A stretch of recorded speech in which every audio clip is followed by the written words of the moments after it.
Maybe my colleague has a quick announcement to make. So, ready? Good morning, everyone. Hope you're having a good time here. I just want to make a quick announcement that we have a parallel session going on with our young adults caregivers that are here for this conference with us. If anyone of you would like to observe that session, it's in F3 block, room G4. It's on this floor only within this block at the end of this block. Thank you. I'll be waiting outside if there are any questions. Thank you. Over to Enakshi.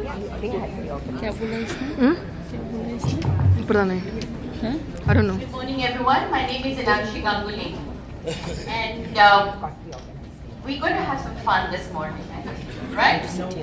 No question. So that's the purpose of this panel. Is to have fun. But I want to record.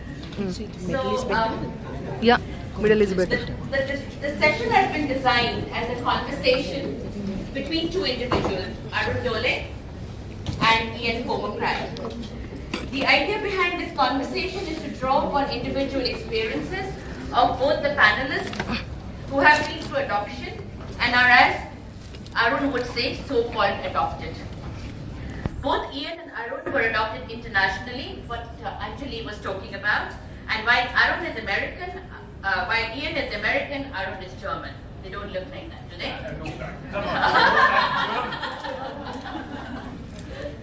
We're going to have fun, we said. Arun is Arun Dohle, and Ian is Ian Anand. Yes. Right? So they both have Indian names. But that is not the reason why they are here. It is because of what they have chosen to work on through different approaches, and I will have to leave it to them to explain that.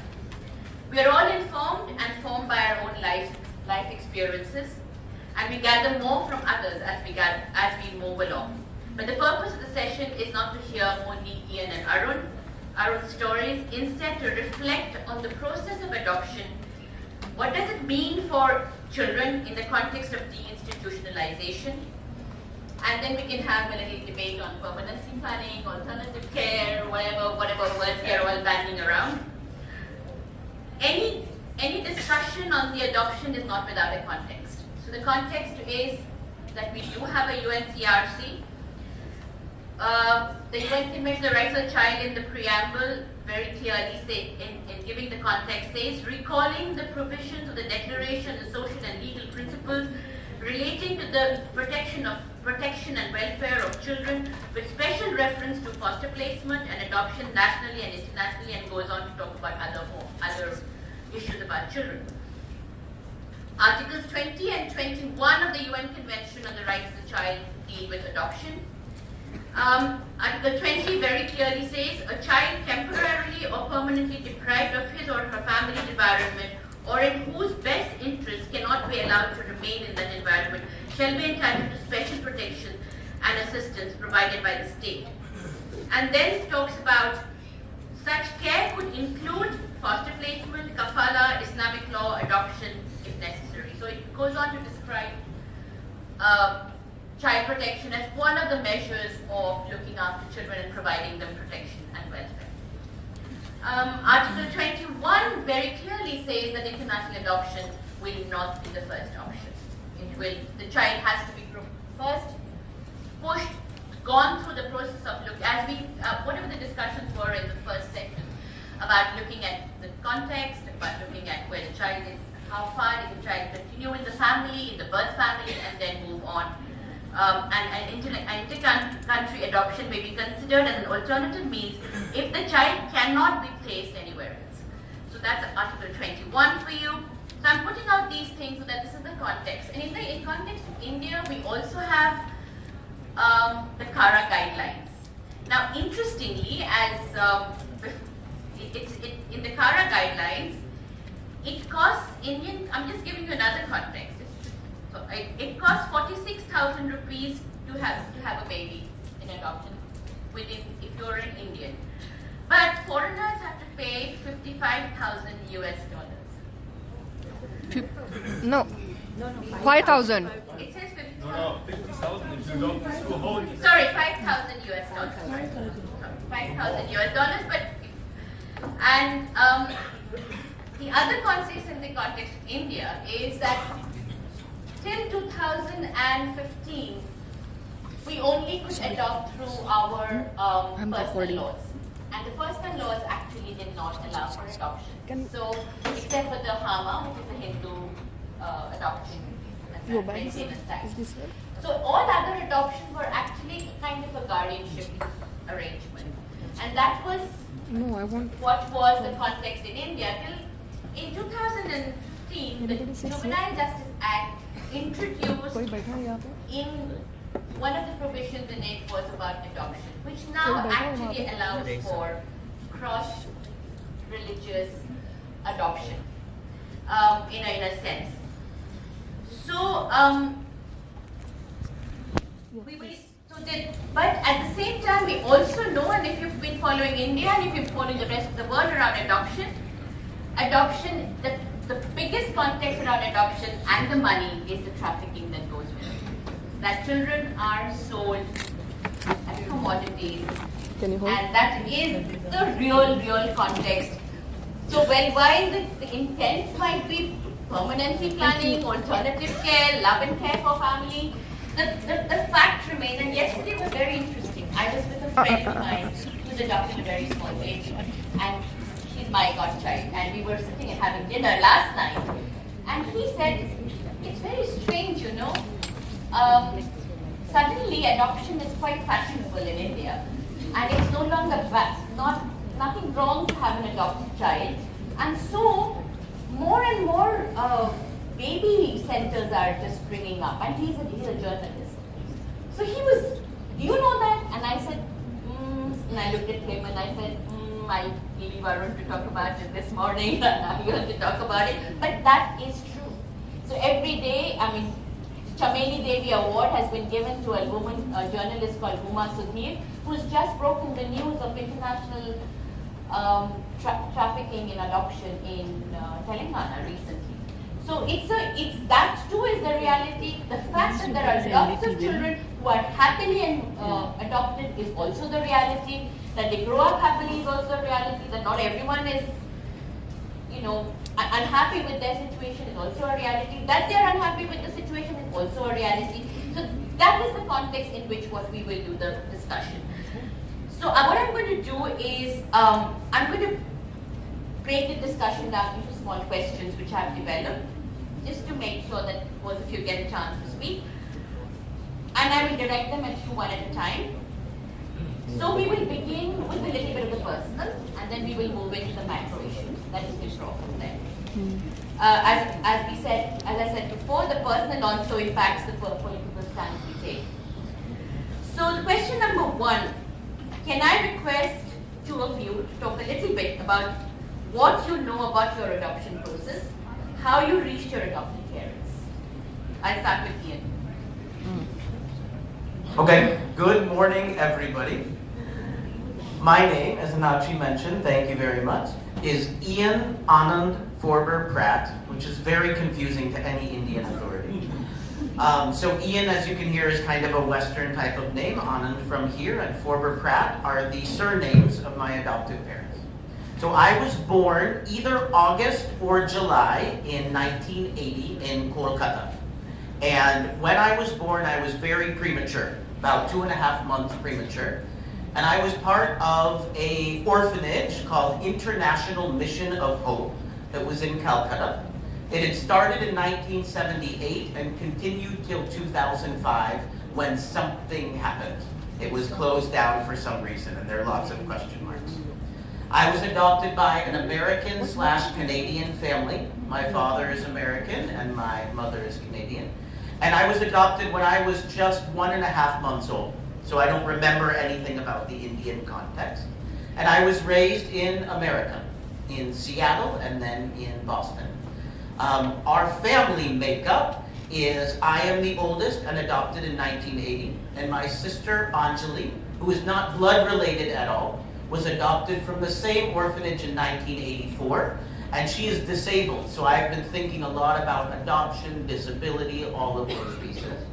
And then my parents went on to have 2 biological children, so there are 4 of us. So to answer your question specifically, what I know or don't know is that my adoption paperwork says, born to unwed mother, father unknown. So I'd love for everyone to think about this, because my hope is that our session really touches your hearts and maybe stirs you up a little bit, gets you riled up a little bit. Because the hope is that at the end of today, you walk away feeling like you've got some fire in your heart to do more of this work. So if you agree with what Arun and I say or don't agree, that's good, no matter what it is. So I don't know much. I went back to Calcutta to do a little bit of searching myself and still couldn't find anything. There are about 4,000 to 5,000 of us that came through this organization, International Mission of Hope. And so we're a community of adoptees that communicate on Facebook and all of that stuff. And a high majority of us have not a hope of finding somebody. Because at that point, they say records were not there, and the International Mission of Hope organization says that all of our records were lost, burned, destroyed, something. So I'll leave that because I'm not going to go on forever and ever. But I'd like you to all please think, if you don't mind, about what you know about your history and your parents and whatever else and lineage, and how it might feel to hear any records of your birth and your origin have been burned or destroyed, or we don't know where they are. So I'll leave it at that, and we'll have lots of good things to talk about. I think you've really set the tone, Ian. Can I now move to Arun? Yes. Yeah. What to say? I mean, the first thing I was, I was adopted legally, so followed the legal process. And over the time, I have learned that laws actually do matter in child rights. So the first thing that I noticed is that when you read out the UNCRC, you skip very quickly over the Article 21b and Article 20.3. So I was adopted following a very legal process through the High Court, where parents just went on a honeymoon and got me back. I was adopted at the age of 3 weeks or 6 weeks. And as Ian said, I started with learning about laws in child rights because I went back to the orphanage and I wanted to know who's my mother. And they said, we don't have records. That was 1993. It took me till 2001 until I understood there are records. So I started reading the laws, sitting with a lawyer, and at the end of the day I fought my case up to the Supreme Court of India. And when we talk about the Supreme Court of India, sorry to take up your story, but the International Mission of Hope scandal was the scandal in 1982 which led to the regulation of inter-country adoption. So the Lakshmikant Pandey case or the Bhagwati judgment which regulated inter-country adoption, is due to him, not my story. But I was the one, the adoptee, who started reading those laws, those case laws in 1984. And later on, I discovered trafficking. I mean, I don't want to go into it, that's another question, but I really would like to ask you actually to read out again the Article 23, because it talks about continuity. And I'd like to ask you to read out Article 21b of the UNCRC, because that's something which gets lost in this discussion, the original meaning and interpretation of the UNCRC. I hope you people realize that we are at a historical panel. I hope you understand. Though we're going to have fun, we really are at a very historical panel. Ian's organization is the one that created laws around, thinking around what can happen to children. Arun had to go up to Supreme Court to actually show that root search is possible and your parents can be traced. So we have really two very important panels. So I think that really sets the tone for what adoption in India and internationally is about. And both of them also work internationally, so they will also bring to you what happens in Romania, Ethiopia, China. We might look like people from India, but actually this is happening all around us. And I will read out, you want me to read out Article 23? Okay, Article 23 of the UNCRC, as Arun wants me to read out, says, such care should include inter alia, foster care, kafala of Islamic law, adoption, or if necessary, placement in suitable institutions for care of children. When considering solutions, due regard shall be paid to the desirability of continuity in child's upbringing and to the child's ethnic, religious, cultural and linguistic background. I think you mentioned culture, I could hear your voice from the back.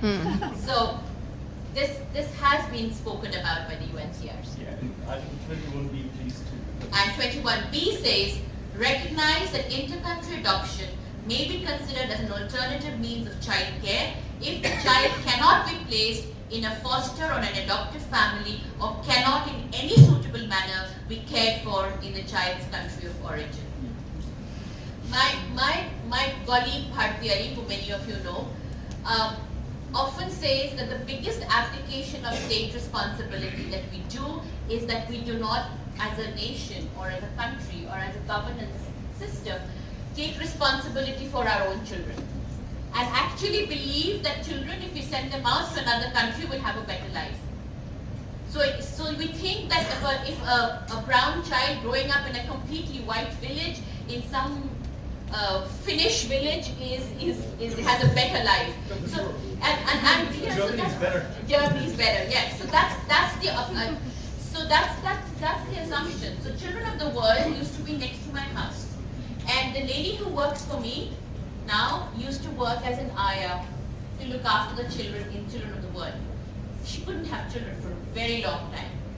She was working in an adoption agency, but she wasn't given a child in adoption. She begged and she begged. But they said, no, you can't, because you cannot afford to have a child. Then she had her own 2 children and they're growing up beautifully. So adoption is also about class. So we cannot take it away from a lot of interconnected Fashion. issues that goes along with the word adoption. Not only class, fashion too. I mentioned. Yeah. Second question. We'll take you Anjali later. We just confine ourselves to the 3 of us for now. I think we have plenty to say. Yeah. Question number 2. As Arun says, both of us, not me, both of us, Ian, him and him, have been in care before. Both of our adoptions were dodgy, to say it gently. Traffic. Both of us work in the field of child rights and adoptee rights today. We both have many good things in common. We both are lucky and landed up in rather good adoptive families. We are both in our own ways pretty educated. Both our original identities have been erased, yet there is a difference. Then if we differ, why? So what was your experience of growing up as an adopted child? Can you tell us a little bit about your lives as growing up? What was good about it? Did you face any challenges? What were they? Also, if you had been adopted in India, would your experiences have been different? Arun.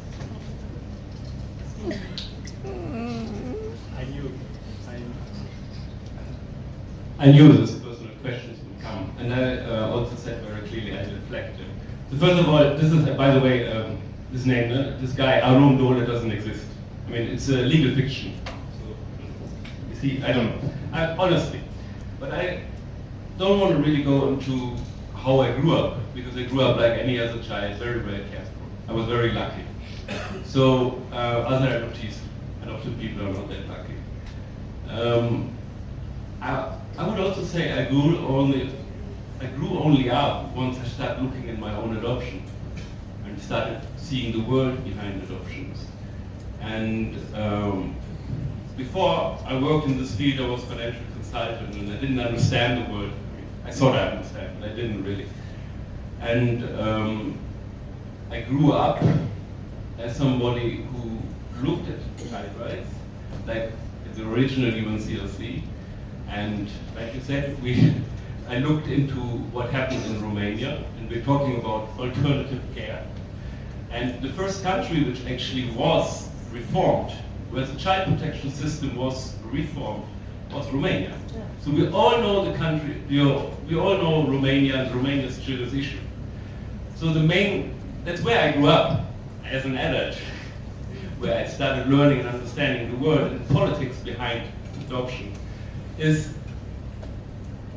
the fact that the European Commission actually and the European Parliament forced Romania to implement the UNCRC, to dissolve the large institution, replace them with more quality care. And that was the European Commission, not just and the European Parliament, and the accession criteria to the European Union. So I got confronted with the European values, which actually are Western values, but are actually good values. There are some really good things about, we discussed the death penalty, for example, in the morning. I mean, we have good European values, which I'm defending. So I've always said, I'm fighting for children's rights, and I'm defending children's rights, and I defend also European values. So Romania was a country where the first DI was really done, and that was actually done by the European Commission, not just by the UN, by the NGO community. Actually, the child rights community wanted that the business in inter-country adoption continues from Romania. And sorry for deflecting personal questions. No, that's perfectly fine. I mean, we have to get to the macro issues. My turn. Okay. So, because I really want this to be, as I said before, something that hopefully touches you and stirs you up a little bit, I'm going to get very personal and answer these questions directly. My adoption experience was, they're here. My experience growing up as an adopted child was a mixed bag of things. And I'm going to lay it out on the table because hopefully it'll force you to think about some things. Force is a strong word. Help think about some things.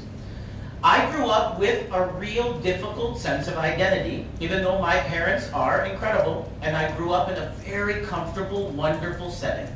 But being a brown child in a white environment was difficult because we all want to see somebody that looks like us, who is being successful. And obviously there's research out there. Somebody who doesn't see someone looking like them that's successful doesn't get inspired by that trajectory. It's difficult.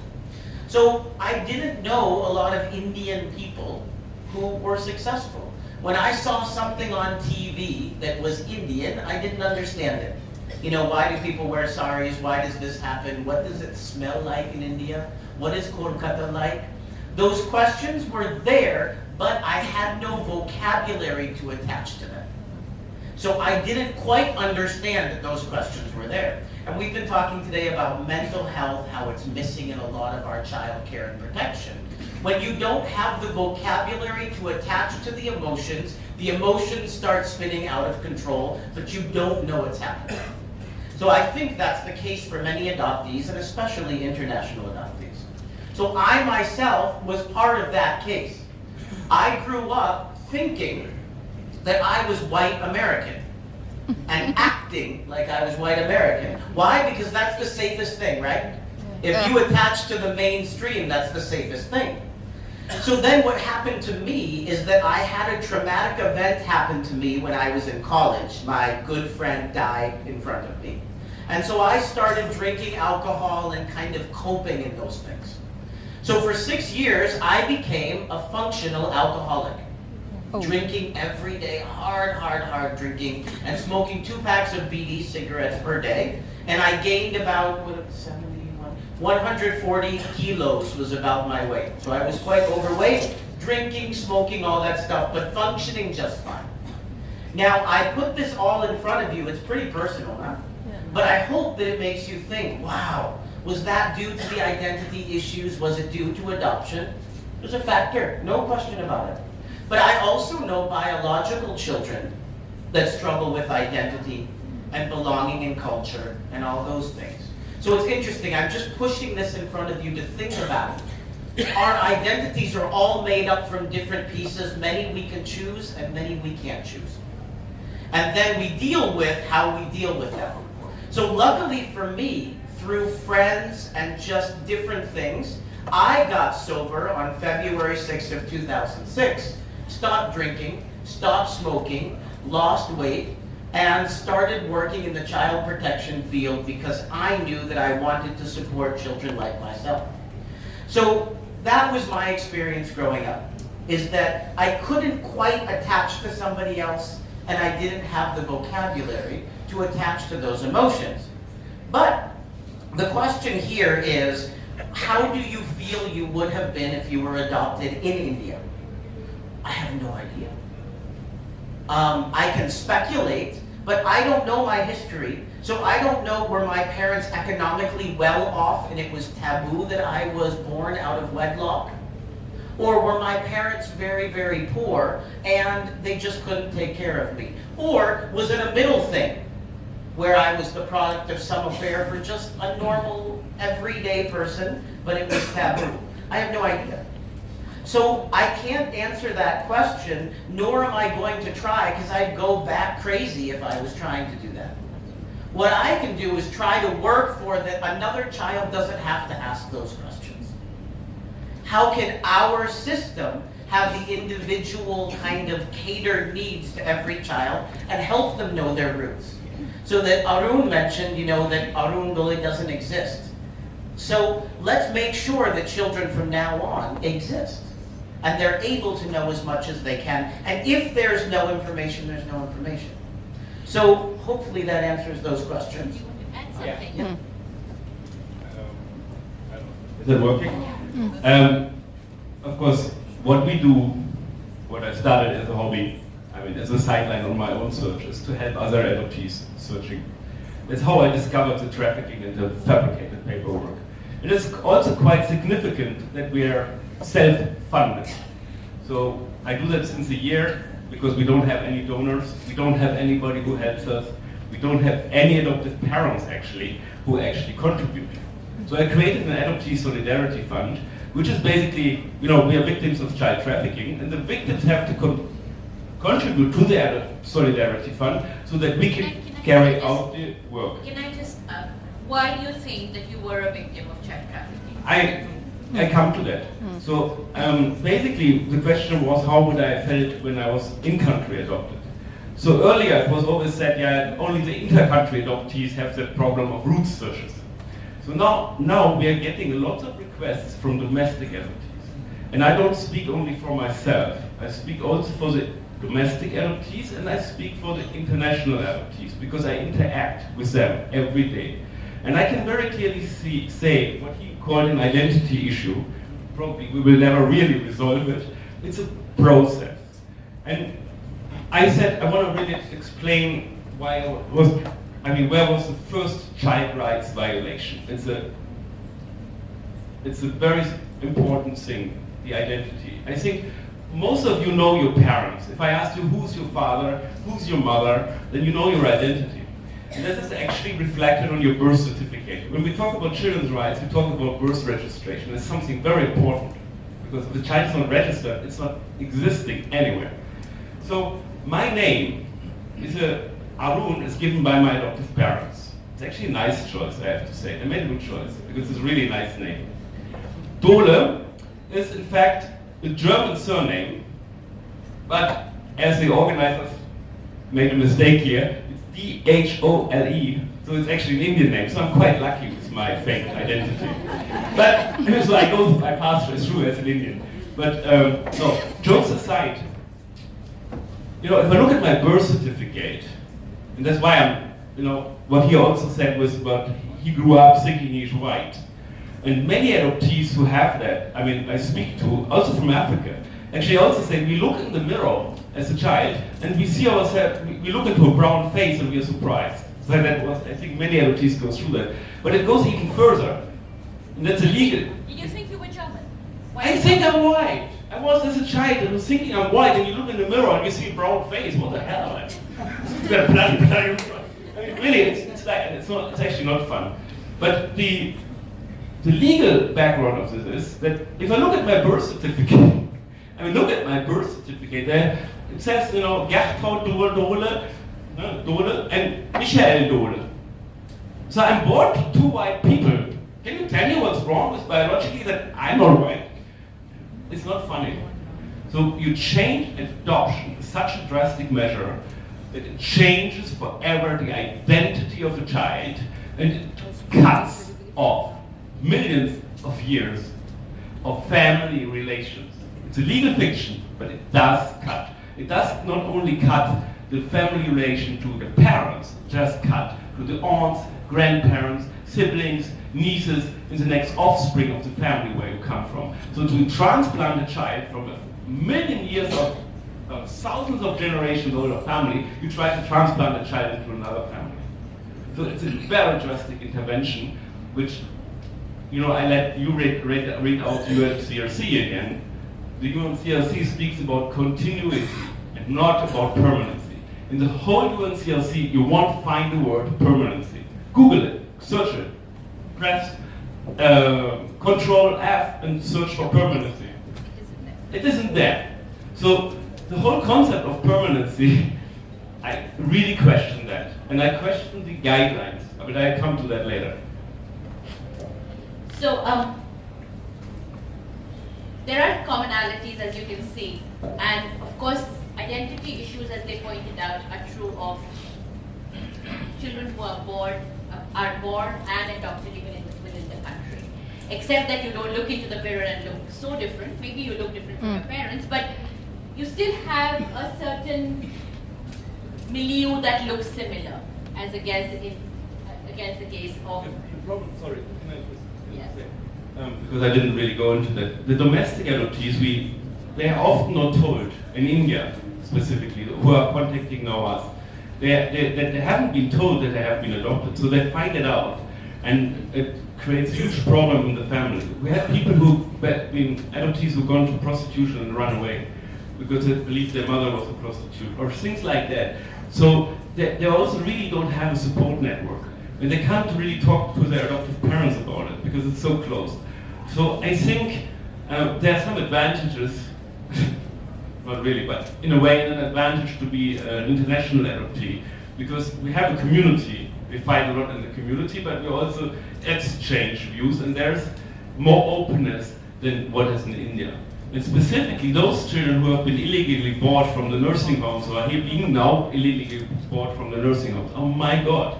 And you have to really understand that if I say that I'm 45 and I don't know who I am, and it's not, I accepted that, okay? So it's another issue. But it is not anything which, it's a process. It's not never going to stop. Okay, so I'm supposed to come in now. I just wanted to agree with that point. It's been very interesting. I have been lucky enough to be a counselor at CARA on Tuesdays, working with domestically adopting parents, potentially adopting parents, as well as adoptees.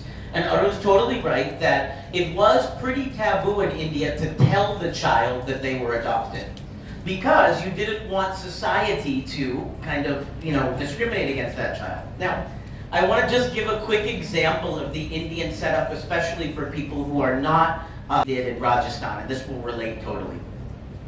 We got a first set of foster parents that were well-educated, lighter-skinned, and all given the authority of a fit person by the Child Welfare Committee, which is the proper process and all those things. We then were looking at matching a child in foster care, and I promise this relates. And they were super educated, awesome parents, whatever. And the child ended up being of dark skin, and they said they were not willing to take that child. Now that made me super angry, because I was like, this is a child, a human being, and they have dark skin and you're not willing to take them and you're educated? And so I was angry. But then they explained the reason why. And the reason why was that even if they accepted that child in their home, the second the child stepped outside the door, the neighbors, extended family, etc. would say horrible things about that child. So I bring that back to this conversation, is that as all of these concepts of family-based care develop, and domestic adoption especially, we just talked about how it's become like this attractive thing in India, and people are all excited that they're adopting and all that stuff. There are such sensitive issues like this, where children are now learning that they were adopted at 22, 23, 25 years old, at some party where somebody gets mad at them and an extended member says, you were adopted domestically. And these identity issues, it's interesting you say it's a process. I think I would agree that it's a process. These things are all there. So at least my point right now, and as we develop the conversation there'll be more, is that without thinking of these back-end issues, identity issues, mental health pieces of adoption, of foster care, even of family preservation, and all of this unfolding discussion, we're just doing Band-Aid work. Band-Aid work meaning covering up the surface problem and hoping that it heals itself. So anyways, I just wanted to share that piece as a reaction to Arun. I think we've got several issues have come up. And the questions that arise is, should there be no adoption? I'm being the devil's advocate. Should there be no adoption at all? If there are going to be adoptions, what are the measures, what are the minimum standards that are required? What kind of back-end work is required before adoptions can happen? I think these are the 3 or 4 questions we are going to talk about, and once we finish, we put that to the house. But what worries me now is in the fashion of adoption. Have you noticed the definition of adoption of an orphan in the Juvenile Justice Act? Yeah, I objected. I can pretty much say I can't look after my child anymore. And I go up to the Child Welfare Committee and say, I really can't look after this child, I don't want this child. The child is taken and declared an orphan. So I mean, as I grew up and I read David Copperfield, orphans were people who had no parents, who had nobody. Yeah. Today, officially, legally, children can be declared orphans. And that's kind of worrying, isn't it? So that means adoption becomes the only, either institutionalization, adoption or foster care becomes the alternative care for a child who actually has a biological family. And there is nothing done to ensure that the parents take responsibility for the child. There's a 6 months time that is given to reconsider or rethink, but after that, the 2 child months. is declared an orphan. So 2 that- months. 2 months. 2 months. Not 6. Sorry. 2. Please. 6 weeks. 6 weeks. Legally free, but then the definition I will read you. I will read you.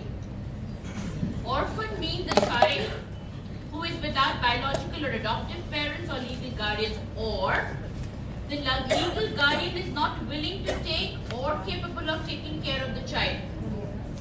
A parent or a guardian who for physical, emotional, social factors beyond control wishes to surrender the child.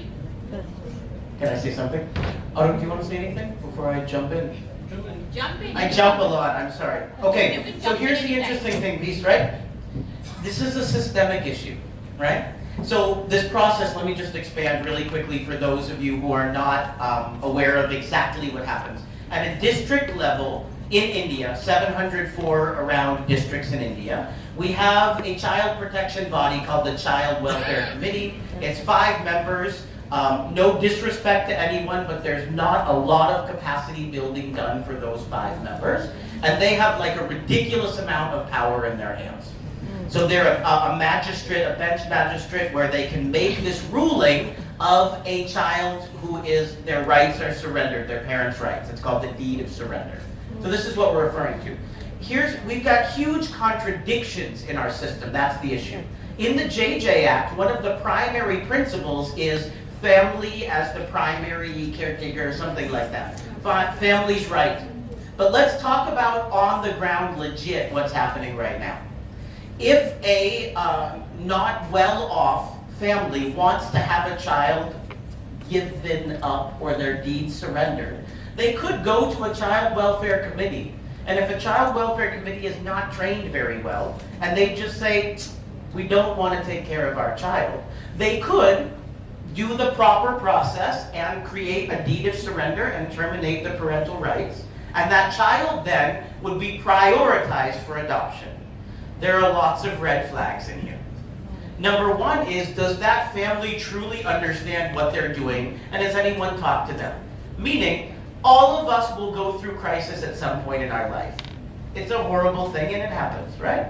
If things are not going well for you, does that mean that you should just, okay, we can't take care of our children? And let me give you one example. I know I'm taking up a lot of time. No, you can. One example. There is an amazing team in the back here from an organization in Hyderabad called SCH, Sarah's Covenant Homes. And they're working with a family, and I'm not going to give any more details because that would breach confidentiality. But we're working with one family who, due to their health reasons, abandoned their children at a hospital. Oh yeah, how much time? Okay, I won't tell this. Well, maybe I should do it later. Okay, I'll do it really quickly, right? They abandoned their children at the hospital and they went to commit suicide in front of a train. Right? Because of health reasons, they were desperate. The police found that family, took that family into safety. They've gotten the medicine that they need and they're doing okay. Through this organization, they're counseling that family to have their children come back with them. Think about that. If there is an untrained system that just terminates parental rights and says, okay, fine, then the child whose rights are terminated go directly for adoption, we've got problems. But if we have a system that's nimble and dynamic and can actually help families think about, is it a crisis right now? Or is this something that can be worked out? And we're here for you. Now, last point, I'm done. Right now, most of our system has only one option. You put the child in an orphanage and you're done. And maybe if you terminate the parental rights, the child can go for adoption or do whatever. You're happy? I'm happy with what you're saying. Look at that. Arun and I are agreeing, which is also historical. Right? That's history. That's Yeah. history. It's awesome. Can I jump in? I would love it. Oh, and can I have some money? No, come on. Are you gonna pick Come on, you're not an adoption. You have your own mind. Yeah. Yeah. You're cribmates. Cribmates, yeah. Actually, we don't like the word adoptees, so we adult adoptees came up with the word cribmates, which actually reflects the time where, we all were kind of in care. But it's another topic. Hey, what is this money, yeah? We talked about money. So, we were saying like 5,000 US dollars you get if you place a child in foreign adoption. It's actually not true, you get much more. So the foreign agencies charge 35,000 US dollars. So put money into that, what he actually described. I fully agree with what he's saying. And I'm the guy who actually shut down agencies in Pune and uncovered trafficking from Chennai where children were kidnapped and then sold to the United States and to Australia and so on. I'm also the one who went to Ethiopia with a bag of files and uncovered the trafficking there. And if we talk about fashion, I'm also the one who drafted the petition against Madonna Yeah. for the Human Rights Committee in the court and opposed the adoption. And she was the one chasing Angelina Jolie out of India. So, I mean, we really fight hard. And this is transnational crime. And these agencies, none of them can be trusted. And I come back to the issue of Romania, the first DI and the macro level. So, because it's very important to understand that during Romania's accession to the EU, the issue of adoption and child protection was the hot potato. So, in summary, what the European Parliament and the European Commission do is they implement the UNCRC. Because we have an issue here. We have the 1989 Convention on the Rights of the Child. And we have another convention, which is a private law convention, which is called the Hague Adoption Convention. Convention on Cooperation in respect of intercountry adoption or something like that. So these two conventions conflict. So I just tried briefly to explain those conflicts. The Hague Adoption Convention does exactly what Ian just said. Basically, foresees permanency, permanent options. And basically says, you try family preservation, which always has a notion also you can terminate parental rights, like in UK or Bulgaria now, you terminate parental rights. We in Germany hardly, for example, terminate parental rights, totally. I mean, really freeing a child for adoption. We don't do that in Germany. But the Hague Convention basically says, first you try family preservation. If that doesn't work, you try in-country adoption. If that doesn't work, inter-country adoption.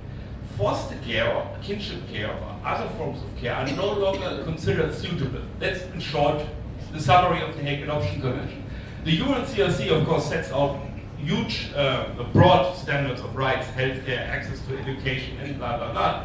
And basically local care, all forms of local care. And also, this is very important because it was also mentioned in the morning, the whole continuum of care, which is currently promoted, is wrong. I challenge you all on that. And I challenge Germans, it's a big fight. So basically, you have all local care options, including residential care. Adoption, and that's also what the guidelines say, interestingly enough, adoption is basically a private matter. It's not really public care. So, once a child is adopted, it's out of sight. Even specifically if you send a child out of the country, it's out of sight. And we saw it this year with the death of Shirin Matthews, which was adopted through one of the most reputed agencies, Dohle International. So, I really challenge every organization, I also challenge UNICEF on this, what is the so-called subsidiarity principle. We have to go back to public law. We have to go back to the United Nations Convention on the Right of the Child, and we should not create an international market in children just because the United States hasn't ratified the UNCRC, because that's what we're talking about. We're talking about US child welfare ideas being brought to India or being brought to Europe, breaking down our social systems in Europe. One last thing, the guidelines on alternative care, I'm not sure whether I'm allowed to say the name, who actually drafted them, but you can Google it. And I challenge the guidelines, because the guidelines are promoted as approved, as accepted by the UN General Assembly. No. Read the resolution. Point 1. These guidelines were only welcomed. They were not approved. And they're not the golden standard, despite having some good parts. So before I move on to Ian again for the last comment, you must be wondering, why is this fat lady sitting here? She's not an adoptee, she's not an adopted mother. But I know, you also have, I have attachment issues with these two boys here. Really. I'm very fond of them. But the fact is that I actually went on a fact finding and almost bought a child from in Chennai. It was not very difficult. First thing we found out was that the adoption agencies show the child to you. The child looks dirty, black, hair-lipped, because Indian parents want fair, beautiful, if they can, blue-eyed kids. Now we can't get them, we get what we get. So they will show this child to you who looks like you don't want this child, and they'll say, but we showed it to the Indian parents, and then put it away, take in the box. The child cannot go for Indian adoption because Indian parents don't want, send the child for international adoption. Yeah. That's the method. Yeah. And this is my own experience. So then I walked into an adoption center. On one side is Unwed Mother Center, and the other side is the Cradle Baby Center. So you produce here, you send there, and I go in, and she says, how much money do you have? So I said, how much money will it cost? So if it's a fair baby, it's more expensive. If it's a hair-lipped baby, it's less expensive. If the baby has one eye missing, then the baby is even more expensive. But 40,000 rupees was what I was offered. I was told I could take the baby and leave then. Just then. Take the baby, put down 40,000 rupees, you go back to Delhi, the baby is yours. So that's why this fat lady is sitting in the middle. The first year thing. Oh my God, they're not fighting today. I promised the audience a good fight. Maybe in the comments we fight, I mean, we fight about I think that's also clear before we started, that we actually agreed because we went through a similar experience. We just come from different countries, and I'm not a social worker, he's a social worker. So I'm just a financial beside the I'm just an angry activist. I'm very angry. So, when you talk about Chennai, so I helped his parents to even come to the Netherlands. The parents, his children were kidnapped, and he fought the case up to the European Court of Human Rights, where it was, even admission was denied. So imagine, you have a system where a child is kidnapped, and I can kidnap your child when you're in India. I can kidnap it today and have it sent abroad in 3 months. In the current system, the adoption rules allow for that. I bring it from Calcutta to Bombay, and it's gone. Gone, gone, gone. And I'm going to make $5,000 US. I don't even have that much, but I'm going to make that. A challenge. And the other way around, also we have to understand that under the Hague Adoption Convention system, the United States is actually exporting the children. So I kind of jokingly, but seriously, asked one of the US lawyers, who does all the private adoptions, Michael Goldstein, you can actually try it. So I wrote to him and asked him whether I can import, because she said, not blue eyes, whether I can import for Indian parents children from the United States. Yeah, no. I mean, I've been told the entertainment time is over. Oh. Okay, so I'm going to wrap up here. I want to shock you and push you a little bit on a couple things as well. What we're talking about legit happens. Now I was talking to somebody that I respect a lot yesterday about the fact that all of these forms of care, foster care, aftercare, all these things, actually cost the government and society money to take care of children. Inter-country adoption is the only one that you can make money on. Yes. Look how happy he is, huh? Yeah, so we have to say what's real, right? So that's why we talk about a continuum of care. But I want to shake you up a little bit. So I'll go back to me personally for 1 second. Recently, I was in Calcutta doing a little bit of homework on IMH, where I came from. And you were talking about 1982, how IMH, the organization that I came from, had huge amounts of traffic. What I learned, allegedly, I love putting the word allegedly, so there's, not liability. Allegedly, I learned allegedly, that at this organization, they learned that Americans liked premature babies. So what they did is they went out to village areas and found women who were having 5th, 6th child or whatever, and induced labor for them and paid them to take the. See, look at this. This was good to shock everyone, right? But that's legit. And so you got to think about these things. That these things are happening. If a baby can get you lots of money, right? Then sometimes after, it's kind of like gambling, right? Like once you win the first big pot, then you kind of are motivated to do it more and more. So hopefully that makes you feel ill. The idea that somebody would get in a Jeep, go out, find women in a village area, whoever doesn't really need their baby, and say, here's 5,000 rupees, just take this pill, we'll induce labor and take the baby. And if the baby dies, whatever, because it was 5,000 rupees. So that's scary stuff, right? But let me move forward now, because I'm shocking you to then bring it back. Now, we have the concept of foster care, all these different things as well, and I want to talk about alternative care quickly. All of these things can be exploited. For example, in foster care right now, in another state, the Child Welfare Committee went to all of the potential adoptive parents and said to them, okay, you're waiting for a baby. If you give us 2 lakh rupee right now, we'll give you a baby in foster care. Bihar. Right? So that's scary stuff, right? Because foster care is temporary. Yeah. And then the families think that that baby is with them forever. And then a new Child Welfare Committee will come in and be like, oh, that was immoral, give us the baby back. Who suffers? The child. Now, all of that I put in front of you to bring back hopefully a bit of a conclusion here is that there's corruption and scary stuff going on around the world, and child trafficking 100% is happening.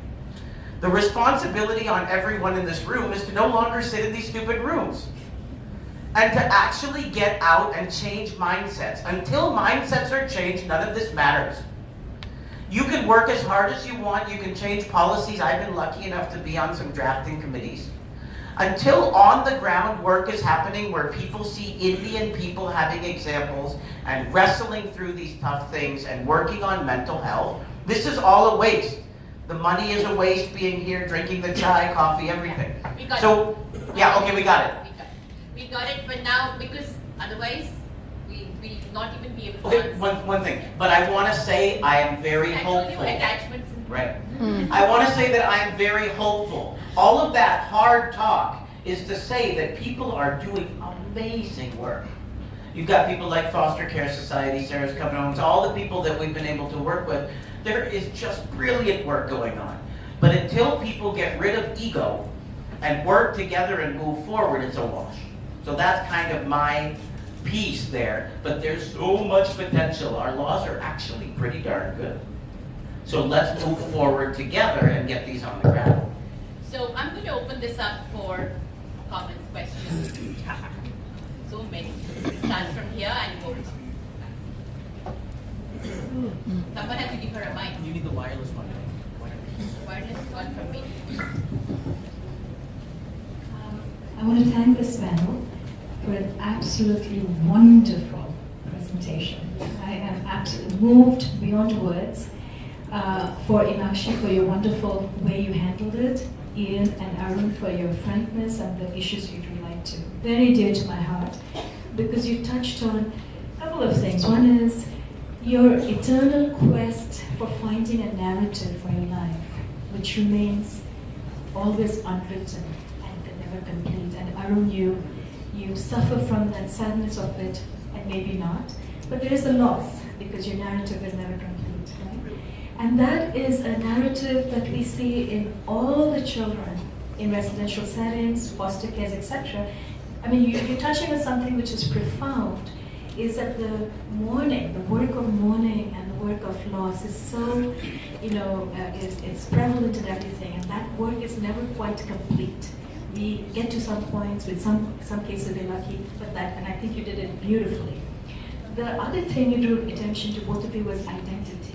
And I think that by drawing attention to the brown and the white identity, it sort of draws attention to sometimes what we struggle with Western ideas, Eastern ideas, white skin, dark skin. Having raised 2 children in America, I've lived in America for over 40 years now, I know exactly the issues of dark-skinned girls and brown-skinned girls, etc., and growing up and how you find yourself. It's not a pretty picture. It's not a pretty picture, but yet people grow, people do well, people find themselves in different ways. But you drew attention to the idea of skin color also, and identity. The last question I have is you spoke about the dark-skinned, babies. And I wondered how that, in terms of even in your works, in terms of placement of a foster care child, adopted child, how does that enter the picture? Because you alluded to the fact that international adoptees, they prefer a dark skin. I'm not sure if that's what you said. So I wondered how that plays into identity and the idea of the sense of self, that it's based on the skin color in a sense, right? So I just wanted to check, but most of all, thank you. Questions, just write them down. Yeah, and then we will go. Yeah, one question, and in all transparency and honesty, I'm coming at it from an angle. I was born Jacob Scott. I was adopted, and now I'm Jacob Baker. Never met my biological father. At age 33, he tried to contact me. I told him I had no desire whatsoever to meet him. I forgave him, but my identity is with my adopted family, and so I had no desire to meet my biological father. Also, while living here in India, we have adopted a child from India. So just want to give everybody where I'm coming from, because that's my background. Working with an organization like Sarah's Coming Homes. We're a children's home for children with disabilities. Where does adoption, with people against adoption, international adoption, where does a child with disabilities come into that picture that's not getting the care here in India that they deserve? I'm not handling the mic, so the mic has to be, just make sure that there is a sequence to the giving of the mic. Ian and Arun, you are lucky. Can you speak a little louder? I can't hear you. Yes, okay. Just bring it closer to you. Ian and Arun, you are lucky. At least you got family to stay in, to grow. But in India, I know much about India, not other countries. So there are a lot of children who end their childhood in an institution. Okay, and their childhood, their adulthood, their transition from their institutionalized childhood to adulthood is a big problem, and which I think in aftercare there are some provision to address that. And in our system is 2,000 for 3 years per month per child. Okay. But you know, as you say, yeah, the identity thing. When a child enters into the adolescence phase, so identity matters a lot. Okay. So in another place, you struggle for identity. But children who are staying long period. Can you make it shorter? Yeah, Just get to the point. Children who are staying long period in an institutions, and within their society also, they are searching for identity, and there is crisis. Okay, to get. It's not only the identity. There are a lot of other issues. Like we are supporting some YCD resource center on alternative care. We are supporting some children in group living. After they stay, What is your question? yeah, my question is like there are a lot of things we need to do, because we are getting very less time to discuss on aftercare. In this sector, we are supposed to cover the aftercare also. No? No. Yeah, little bit is there. Yeah. So there also we need to invest a lot, not in terms of money. There are a lot of things to be given to the children to lead towards the empowered adulthood. Yes, we understand. I agree. Who has the mic now? I only have 5 minutes. I'll just take 2 more. Yeah. And the question, I don't want a long. Okay, definitely I will not compliment, but I will ask No chapeau or preamble. Yeah, actually, you have been brought up in the United States, and what was the motivation you to come down to India and work towards this particular group? So that's what both of you wanted to ask you. That what has motivated you to come back to India? One more. Yeah. I don't know. I don't have the mic. I'm not old. The mic carers are taking it. I'm from Modern Care, and a lot of our children are also trying to find their families. How do you go about it? Yeah, perfect. So we now answer. And there are breakaway groups for discussing foster care and aftercare, so we'll have a lot of time to discuss that. You are not going to have Ian and Arun in your group, so it's best that you address it here now. Yeah. Let me just, I kind of, because we're lacking time, I kind of really summarize my answers to the questions. Regarding the skin color, this is a really deep issue. Also we need, because it relates to race, to belonging, to community. It's very complex. I can't really answer it for myself, and I don't really know the answer also in the question of whether I'm very clearly, I'm going to say that. So the question was also, what are we doing with disabled children? And the next question was, am I against or for adoption? Neither of that. I'm pro children's rights, and clearly, disabled children have special rights, and India has to fulfill these rights. It's a duty bearer. And everyone operating a so-called orphanage, which is a child care institution, has a duty to care for the disabled children. And once more, the continuum of care which is being promoted is wrong. Residential care is not the last option. Adoption is the last option. But residential care, quality residential care, is important. I come from Germany, where we have disabled children living in residential care, and severely disabled children cannot be cared for by their families. Families can't manage. They need professional assistance. It costs a lot of money, by the way. There was the question of the motivation of coming to India. That's actually quite interesting here. You're going now, right? I'm coming. He's going back to the US, I think, right? And I'm actually coming slowly to India, which is very complicated for me. Because I don't know the language. But it's kind of really, my motivation to come to India is because I belong here. But it was clearly, even when I was already in Germany. I know that since 1993. Well, and ultimately I want to die in India. I don't know, maybe I just belonging. Then, what was the last question? Search. Yeah, the search. Yeah. I mean, how you can search, it's something which I cannot just explain. I would suggest you speak to Anjali, who's doing for us the searches, and she should just be not doing the searches, she should just be training people how to do it. We reunited about for the adoptees, inter-country adoptees, with their families, against Kana, against the establishment who's saying it's not possible, we need to first change the law and blah, blah, blah. We did that against everybody.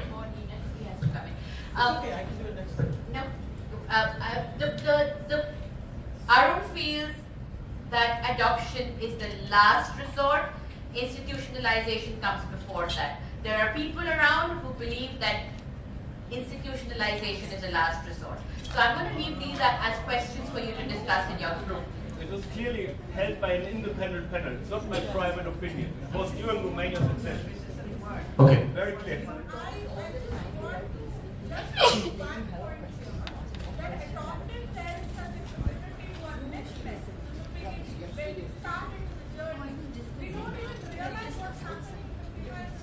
Absolutely. What's the responsibility of that? Why that question not being raised? I am an adoptive mother.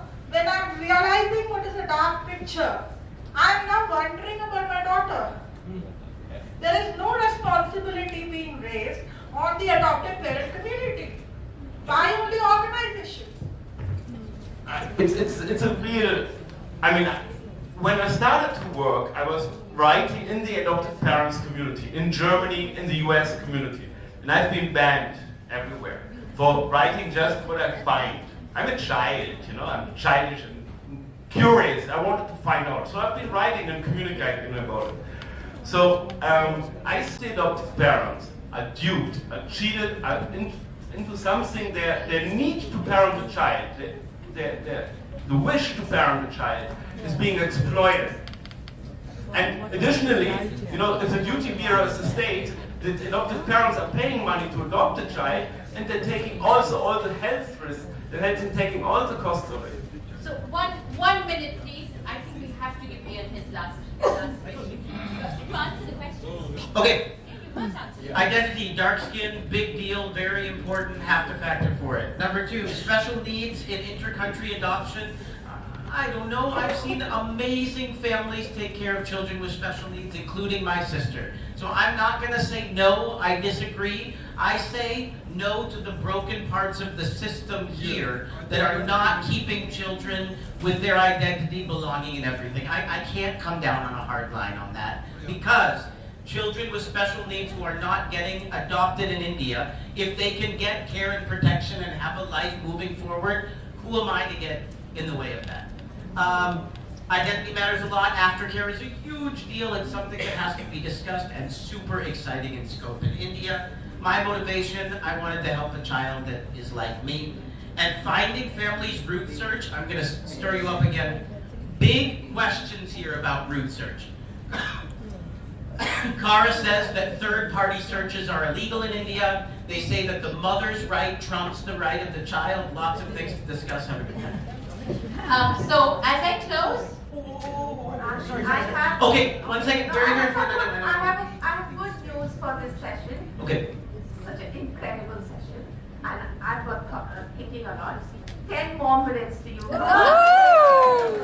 Okay, now I want to speak to your heart, because what you just said as an adoptive parent, questioning where your child came from, is heavy stuff. And so what I want to do first is, I'm totally a social worker, right? First, I want to identify that that is a fundamental, earth-shaking question for an adoptive parent. Did I buy my child? Think about my parents, for example, who we have an awesome relationship, we have a great family, but they might have to question, was my child bought from a woman whose labor was induced early? So what I want to say is that we have to be addressing those questions for adoptive parents who are not guilty at all. I would assume / guarantee that your motivation for adopting was pure and wonderful. So the fact that you have to ask that question is completely unfair. But there are lots of things in life that are completely unfair. So the question is, how is our system, how are counselors, how are mental health, and how is compassion and kindness getting into a system where right now it's still totally bureaucratic and siloed? Yep. I would like to add to this question. Also the adoptees, I mean, we had people from Sri Lanka here, we have people from Bangladesh here. We have people from Nepal. We are from Nepal here. And huge scandals from 20, 30 years come out from Bangladesh now and Sri Lanka. And they're also from Chile now, with relation to Sweden.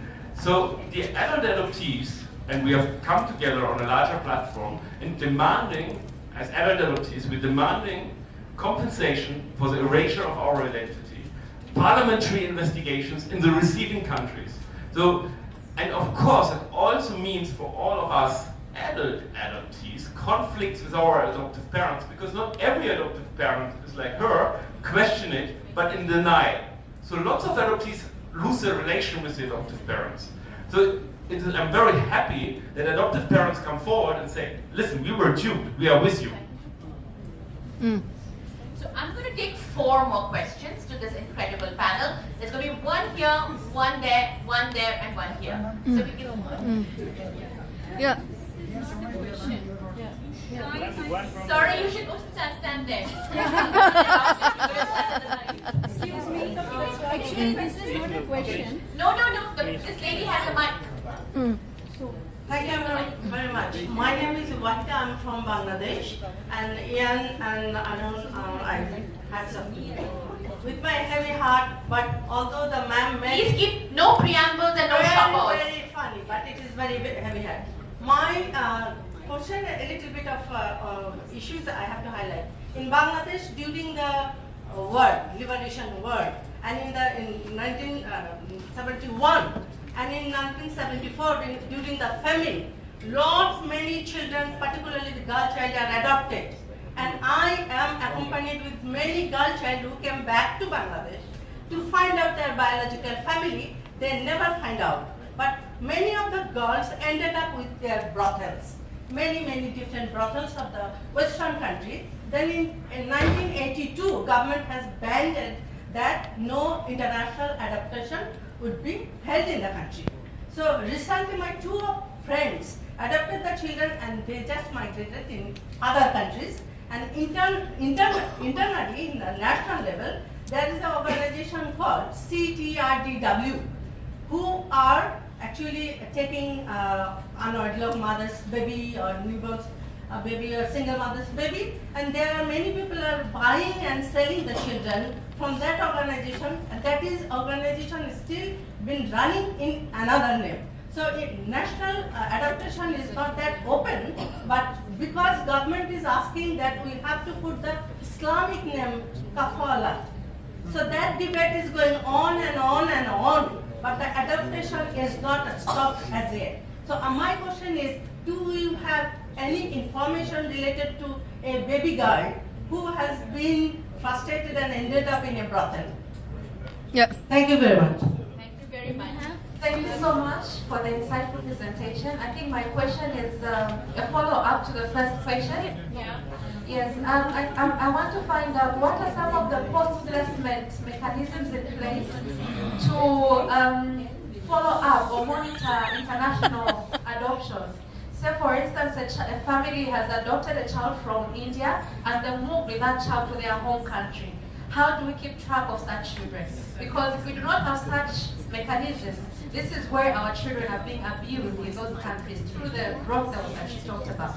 Okay, this end. 2 questions. I want some context with numbers, please, for your beautiful sharing. I know that India doesn't do much international adoption anymore, and so I'd like a number on this conversation we've had the last hour and a half, and so that we, as a group, can understand. I'm a little concerned that we become whipped up emotionally around all this misconduct, and I want the context for these listeners. I'm very concerned that if the ethical, good-hearted, well-read, well-researched social worker gets the idea that adoption is a bad idea, 100 adoptions will happen tomorrow, but the ethical, good-hearted, well-read social worker won't be there to help with it. I'm real concerned about that. And the second question for you guys is, we're all in agreement that domestic adoption is what needs to happen with Indian children who are legitimately available for adoption. Nobody's arguing about that. Everyone knows transracial adoption is not best for kids, and international adoption has many difficulties. So where do we go from here, boys? Nice. Nice. I'm sorry, I want to say one more thing. I've studied the laws in India and the United States and Australia. India has fabulous laws to protect children. And the CWC mostly is really trying hard to do a good job. Yeah, not agreed. Yeah. No, one, two, this side, is there someone, this side? There is just one issue which is bothering me for so many days. We are talking, we have a long list of prospective adoptive parents, but it's not true actually. People are not going for adoption. They are no, this is actually true. I have so many friends who are not having their biological child, and they are not going for adoption just for the sake that what society will say for this. Like Ian just said, this is the issue, that is why they are not going for adoption. So I just want this group to just reflect on this, to just give a thought for this, that what can we do for this? This is a major concern for us. That they are going for so many medical treatments, they are giving so much of harm to their bodies, and they are not going for adoption. Okay, so we now One question from Maldives, I just want to say something. Maldives. Thank you for your lecture. It was very inspiring. Ian, good to see you again. I just want to highlight something, and I want your thoughts about it. In Maldives, adoption is not allowed. We didn't approve, there's a reservation for that in CRC. However, it's because of the Sharia. We are a Muslim nation, and that's why we are afraid that our roots will be lost. Same, even though I said that, I have similar problems in Maldives, because I work with children in conflict with the law, and one of the vulnerability is their family situation. There are children who come from broken families. Divorce in this region, I guess Maldives has the highest divorce rate. And because of that, yes, it's really unfortunate. Because of divorce, a lot of children is going through identity crisis. I think they have a right to have a mother and father. And a lot of children who come into the system have these children are born out of wedlocks, and also some of their parents are dead also. These are some of the vulnerable categories that we have found out to be very concerning, and these children are going through identity crisis. So what's your thought about that? So, scientific research, Arun? Yeah. I start answering the questions. Yeah. One question. He came into the arena. Yes. My question is that in JJ Act, child participation is mentioned, but in case of children of very young children, that participation is missing. So, what's the take on this of these two experts? The child participation in decision making. Yes. Okay. I don't know. Is it working? Okay. So we were talking about the brothels in Bangladesh, or the children from Bangladesh who landed up in brothels. So, wow, that's a big question. So let's be clear. In Bangladesh, there was a huge scandal. So it was a Dutch adoption agency, I name it, Wereldkinderen, and a child rights organization which is very famous, also here, Terra de Zon. We're operating this. So the allegations were made by Dr. Jack Breger, actually, that these children were landed up in the Netherlands. So I've been researching this issue since 2009, shared also my research with the adoptees who are going now back to Bangladesh and finding their parents. And the organization who was there is Shabla. It's an organization of Bangladesh adoptees. So yes, children landed up in brothels. So you need to ask them for the details, and children landed up in highly sexually abusive families, also by the way from Sri Lanka. Ritual abuse and all that stuff, I mean, it's very scary. Then we come to the question of post-placement, follow-up. So that's the biggest fraud in the world which you have. Nobody, if an Indian child or a child from Africa goes to the United States or to Europe, nobody in India or wherever can monitor this child. Out of the country, out of jurisdiction, out of sight. The scandal which he was caught in as a child, led to a regulation of inter-country adoption. Also because children were abused. Children from India who were sent to the US were abused. And the idea was that there is a monitoring mechanism of post-placement reports. Now and later it was, put in the Hague Adoption Convention. It's fraud. It doesn't work. India has no jurisdiction over a child in the United States or in Germany. Once the child is adopted, according to the laws of Germany, it's like a child born to the German parents, and nobody, unless there's serious suspicion of abuse, no youth welfare authority can go in and check on the child unless there's a serious suspicion. So the privacy of the family prevails. So to think that there's child protection, it's not. Nobody can check. And we have seen it also, I said with the kidnapped children, you don't have access. You bring the parents even. I've fought cases with parents, with Ethiopian parents whose children were in Denmark and being abused and placed out of the family. You have no access to that. And the Indian government also can't enforce it. It's fraud. Don't believe it. Regarding the numbers of ethical adoptions, India sends out about 1,000 to 1,500 children per year. It's a country of 1.3 billion people. I find it ridiculous that we talk about such numbers. I think that India can actually take care of the children itself. And about ethical adoptions, that's something very difficult to discuss. I don't think that exists. So I just dismiss that. And regarding the list, the list of the stigma of adoptive parents, I think actually there's also something good about the stigma. Because when we just had the word kafala, kafala is actually a concept which is, worthwhile thinking about, because, you give a child to care of other people, but the child keeps the name and keeps the religion, keeps a huge part of the identity. It's something really, we need to think about. It's actually, is it really that bad, kafala? If it's done properly, are there things, are there not other ways to take care of the children? So maybe the stigma which we have in the Indian society comes for a good reason, that you don't just take care of another child. Make another child one of your own.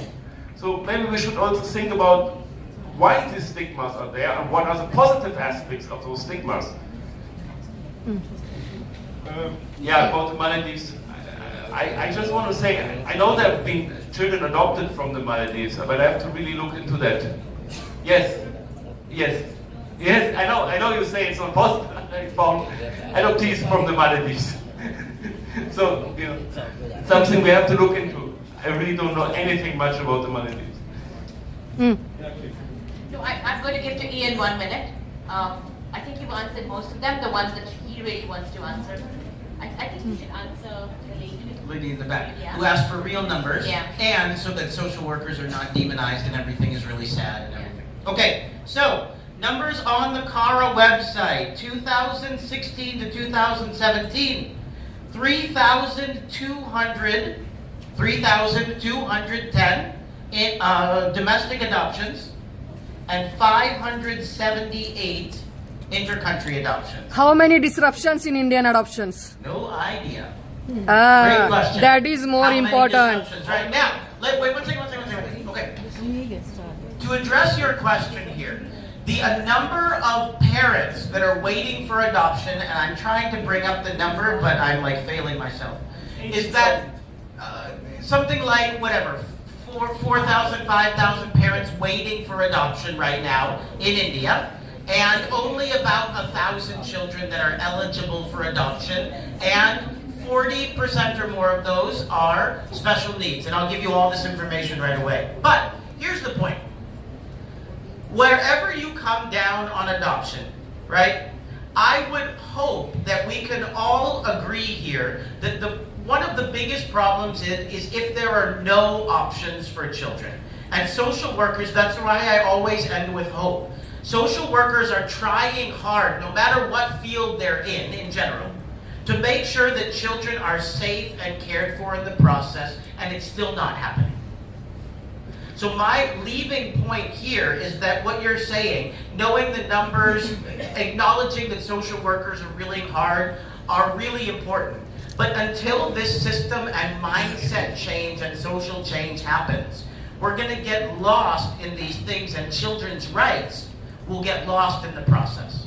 So I know it didn't specifically address your needs, and I wish I had more time, but I've got all the information here for anyone that wants, if I had faster internet. So I am going to wind up the session. This session was not about pro or anti-adoption. This was about laying out the perspectives of what adoption in India and abroad actually entails, and how, when we don't have checks and balances, even the most loving, caring of options sometimes turns into the most gruesome corruption-based system. And so the idea was not to scare you to say don't adopt or adopt, don't be an adoptive parent or be one. That was not the purpose. The purpose was to tell you that wake up and know that the system somehow, and the laws in India are perfect, they're what we've always been, but we are also very good at twisting and working around the system. We perfect that art. So we do have very good child welfare committees, but it is the child welfare committees, madam, unfortunately, who are actually declaring children free for adoption, even when they have parents, 2 parents, 1 parent, family spending was possible, or are allowing for children who have been picked up without any, so I'll end with this last story so that you know what it means.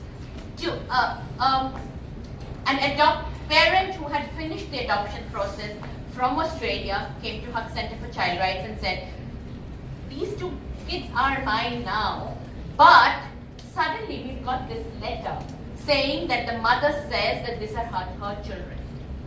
Can you help us? We don't want you to take away children from their parents. So this is the story. We did a back search, and the back search showed these 2, mother and father, had a fight. Mother walked off with the children. In ITO in Delhi, at the bus station, the mother lost the 2 kids. Children were produced before the CWC, sent off to a well-established children's home in India, in Delhi. The father came to know, and he started to file RTI applications after applications, and then traced the child back to this orphanage or home.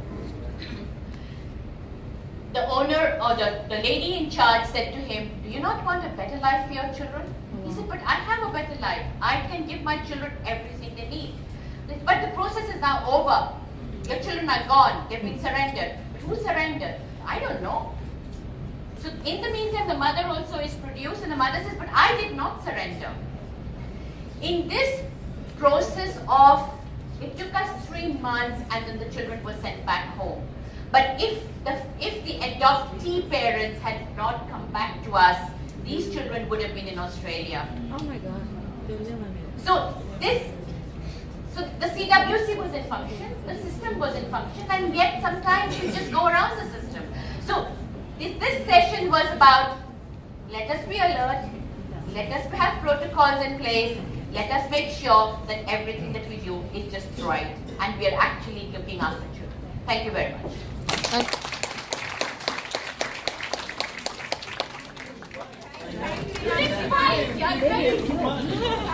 Thank you, Enakshi ma'am, for winding it up so beautifully. A couple of announcements. I need your attention. Can I request Dr. Deepa Gupta, who's our mental health expert and Udian head, to hand over the token of thanks to the panelists.